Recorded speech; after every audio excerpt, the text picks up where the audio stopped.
And I think there were two factors in World War II that were very, very important. The first thing I got to tell you, though, that World War II was such a big deal that no single event or no single thing won the war. You know, for example, there was a lot of things that happened that were important. And as far as the air war and how we defeated the Luftwaffe, I think you can point to two things. The arrival of the P-51 Mustang in Europe, which meant then that we could go anywhere the B-17s were in Germany.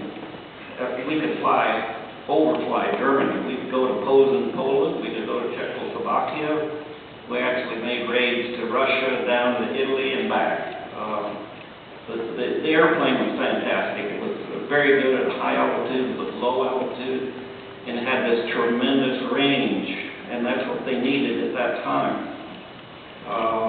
Give you an idea, my average combat missions were 4.5 hours. The longest one I ever flew was 6 hours and 55 minutes, and that was on D-Day. And I still had a good hour's worth of fuel after I got back. But let's go to the time when we first got over there. And then I have to remind you that the Army Air Corps thought that using the heavy bombers in formation in daylight so they could get accurate bombing with the Norden bomb sight, so they could go after military targets, that they could go into Germany and destroy those military targets and win the war, you know. Well, it didn't happen that way. The Brits tried it, and they got such tremendous losses that they started bombing at night. Well, we're Americans, so we're going to do it our way. Remember, we called it the Flying Fortress? It could fight its way in and fight its way out. They had 10-man crews and machine guns in all different directions. And they flew in these little 3-ship Vs into a greater formation to maximize their firepower. But they could not go alone. The Luftwaffe would slaughter them if they didn't have fighter escort. We had fighters over there, P-47s and the P-38, but they couldn't go the full distance that the B-17s wanted to go to every target they had. So they were taking tremendous losses.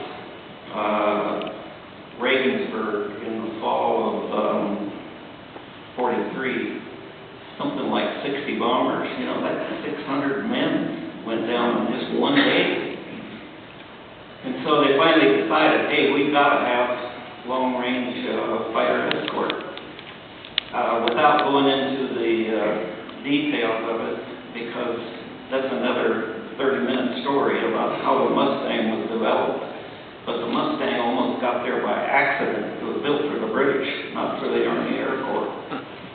And but it arrived at the right time with the conversion to the Merlin engine, which gave it that tremendous performance. And the arrival of that Mustang in the theater in the fall of 1943 was significant. Now you go to the other thing. The 8th Air Force was run by bomber pilots and the bomber philosophy. And when they finally realized that they had to have fighter escort, they dictated our escort tactics because they ran the 8th Air Force and we belonged to the 8th Air Force. And they said, we want you to fly with us, close to us. We want to see you. Really wasn't the way to do it, but those were the orders. They said, when the enemy comes in, you drive them away and then come back. You can follow them to 18,000 feet, then you break off the attack and come back up. Well, you know, that's what we did.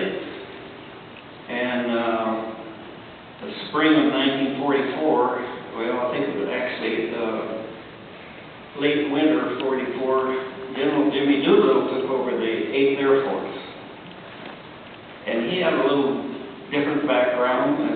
philosophy about warfare. So he gave an official order, it came out to all the fighter groups in the 8th Air Force, and it was called Pursue and Destroy. And he said, now, you fighter pilots, when you engage the enemy, you take them to the ground and kill them. Pursue and destroy. In the spring of 1944, I think most historians agree that that's the time when we broke the back of the Luftwaffe. And how we did it, they still had plenty of airplanes to fly. They ran short of pilots, experienced pilots. We killed the great experience level of the Luftwaffe. And then that got us the air superiority that we needed, which allowed the invasion of the continent and the final downfall of Germany. I set you all up to show you how the P-51 pilots won World War II in Europe, right? No way. And I'll never say that. It was a total thing. It just took everything we had, including the home front, to get this job done. But I believe those two things, the arrival of a Mustang, which was really by accident, and it kind of reminds me of one of my philosophies about warfare. It's not necessarily brilliant planning that wins the war, it's the side that screwed it up the least. Thank you.